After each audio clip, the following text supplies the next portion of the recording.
Good evening and welcome to the Free West Media channel. Don't forget to subscribe to our channel if you haven't done so already. But at least we've cleared the 1,000 mark hurdle on this channel. Things are going strong. Well, today I'm privileged to be talking to Gustav Venter. He's an author and a scriptwriter in South Africa. Also very interested in politics. He's also been a journalist for many, many years. And yes, today, and what we're seeing worldwide is a kind of a convergence towards a privileged status for Black people, or as they are called in Europe, people of African descent. And now on our website, freewestmedia.com, we recently carried a short article about a new Californian law that was signed into law on the 30th of September, and which is going to allow for reparations for the descendants of Black slaves in America. And the Democratic governor of California, Gavin Newsom, he said in his statement that as a nation, we can only truly thrive when every one of us has the opportunity to thrive. Our painful history of slavery has evolved into structural racism and bias built into and permeating throughout our democratic and economic institutions, unquote. Gustav, well, what do you make of a statement like that? I mean, does that remind you of anything in South Africa?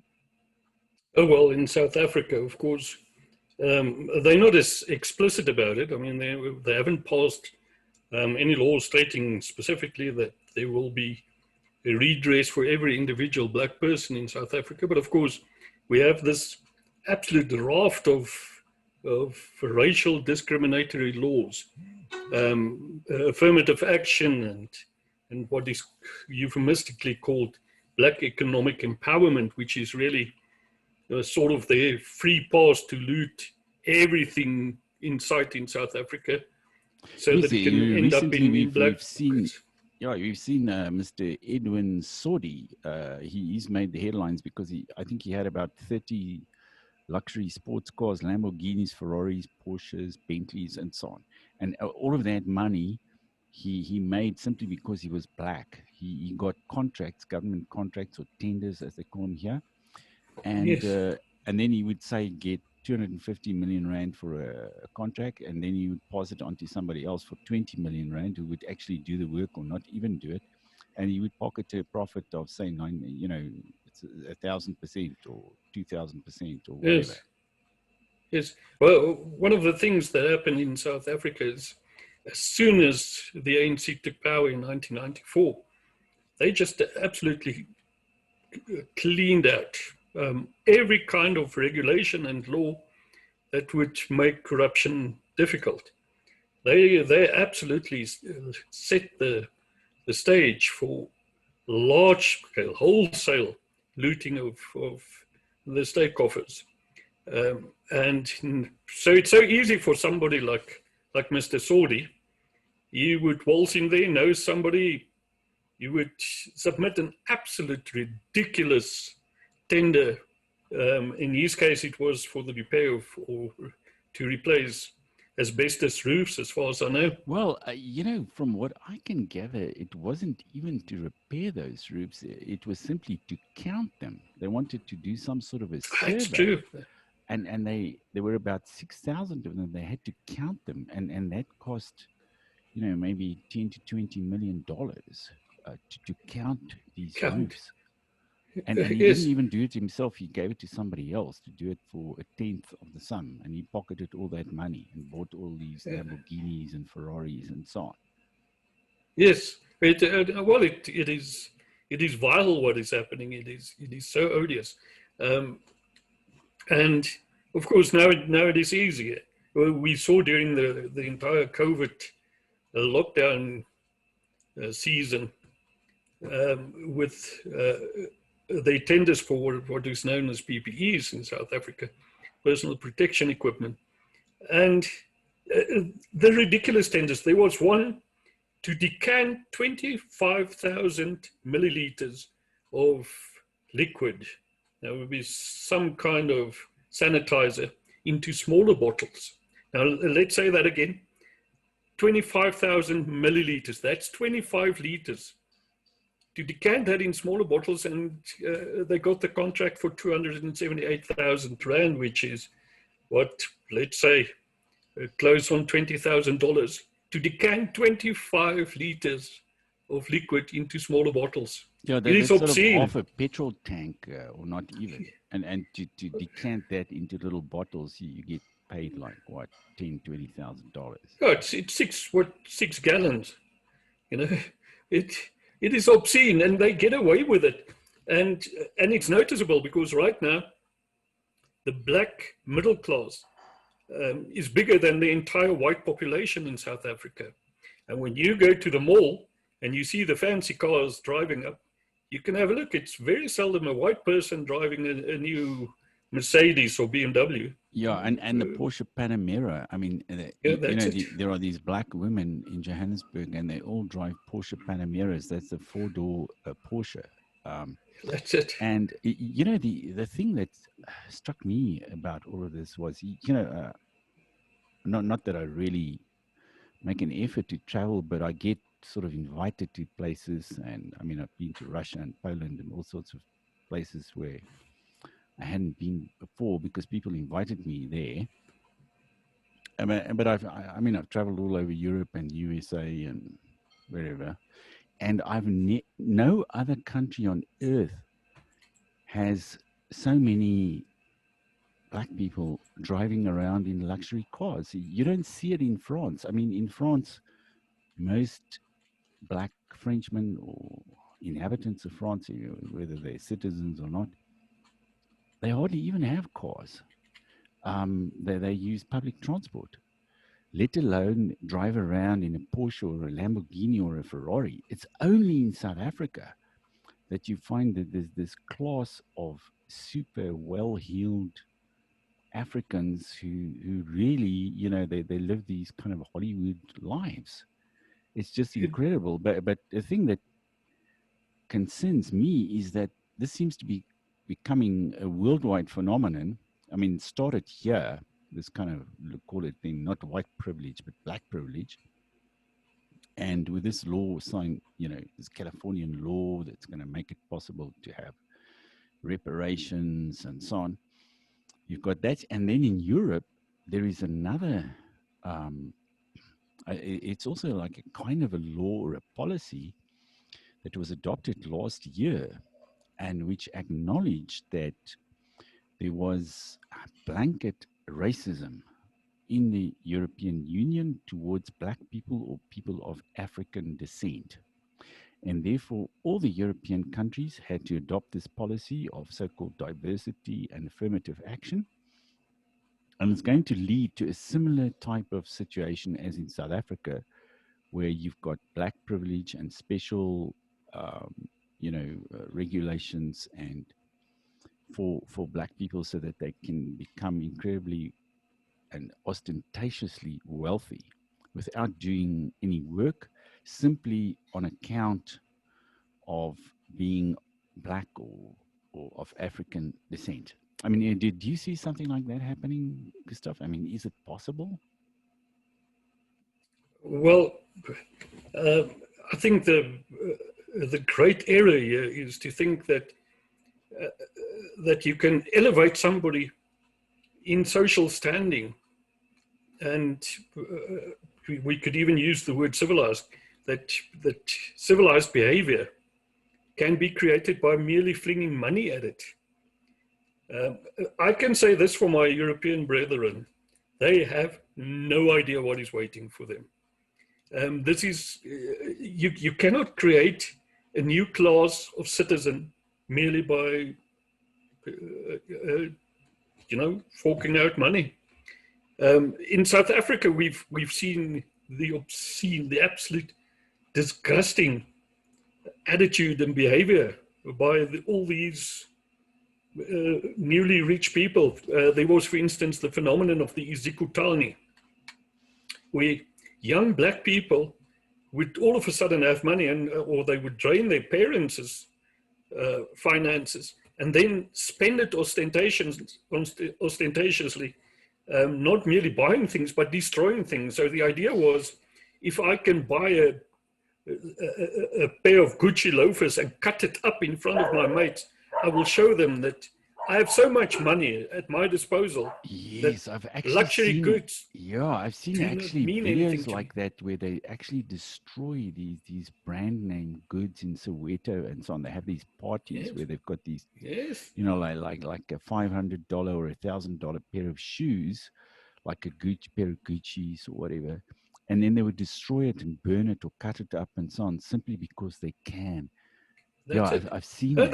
They would go as far as setting their cars alight. Now in South Africa, the sort of fashionable car for a while was what we called the City Golf, and it was replaced by the later by the Polo. But these guys would have these brand new City Golfs, and they would be at a party and just set them alight for no other reason than to show, well, I can burn out my car today and I'll have another one tomorrow. I think the picture of the new South African Rich Black would be somebody driving, let's say a G-Wagon, as they call it, a Geländewagen, Mercedes Geländewagen. Yes. Eating chicken and throwing the wrappers out the window. I've actually seen that, yes. You know, I once went to see my sister. I mean, I've seen it several times, but I remember one occasion where I went to see my sister at a cafe in Midrand, and, you know, and there's also a McDonald's there. We went to it was sort of an Italian style cafe, but there's a McDonald's there as well. And one of these guy, you know, one of these kind of newly rich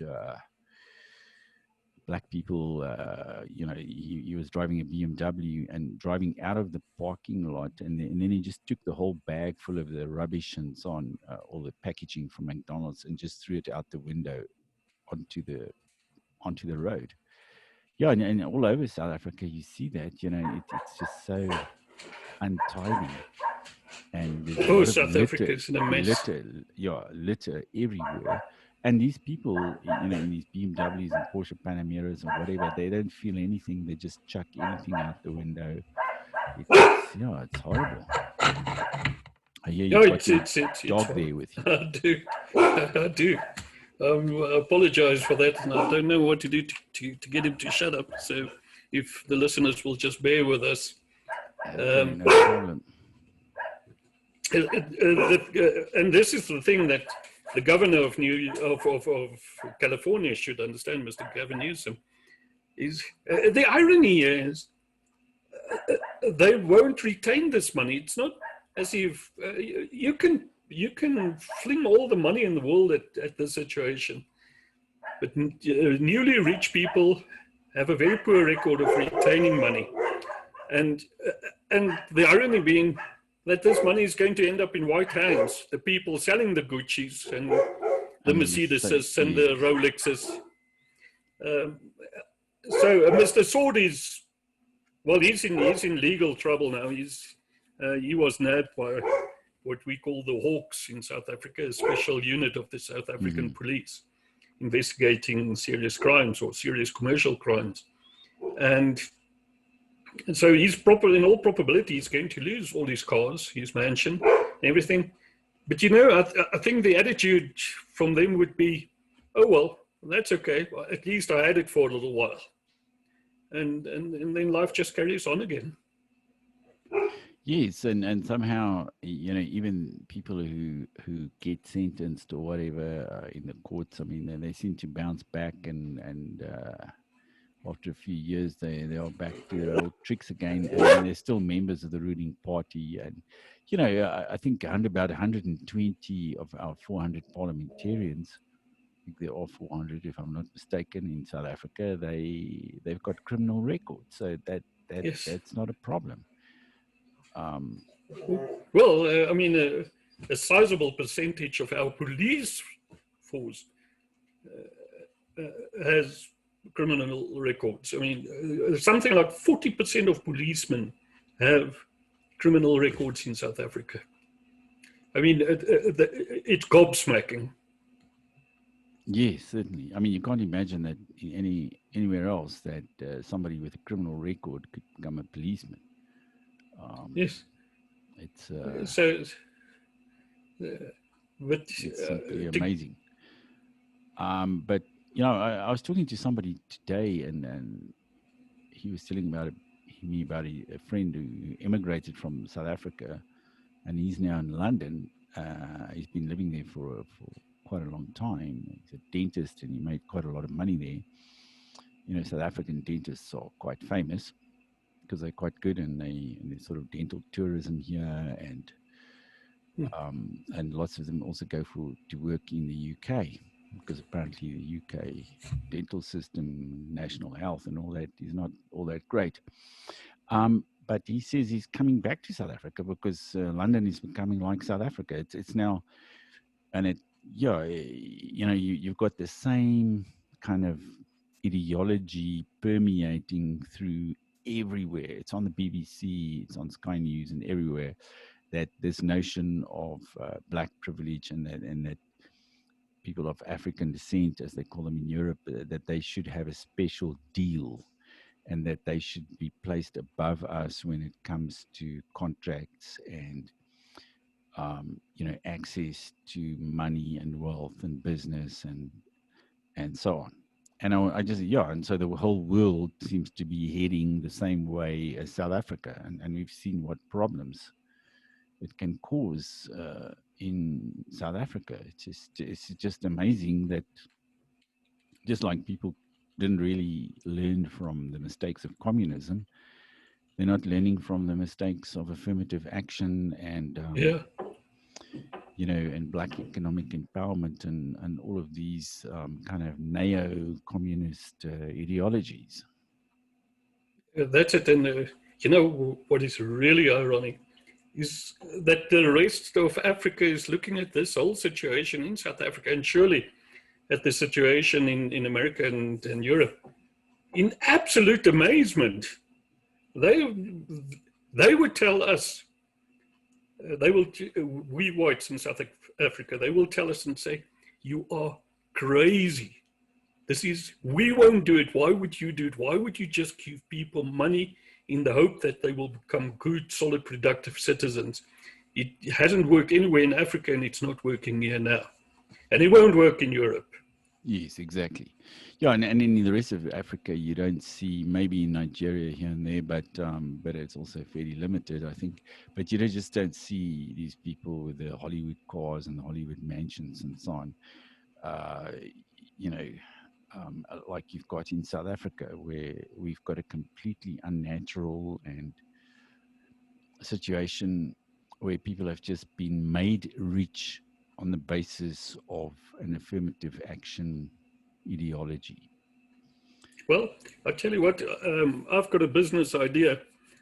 I think I should start exporting luxury right-hand drive vehicles to the rest of the world, because pretty soon the market is going to be flooded with these cars. As when this whole edifice crumbles and the ANC just doesn't have any more piggy banks to loot, I think a lot of people are going to have a reversal in fortune, and all of a sudden they're going to lose everything they had. And I'm talking about these wealthy blacks. Yeah. Yeah, I think you're probably right there, but maybe we can talk about that another time. Thank you very much for the conversation, Gustav. It's always very interesting talking to you. And to our viewers out there, please don't forget to subscribe to the channel. And, you know, we'll also post a couple, I'll post a link to the California law in the description of the video. Until next time then, goodbye. Thanks for watching.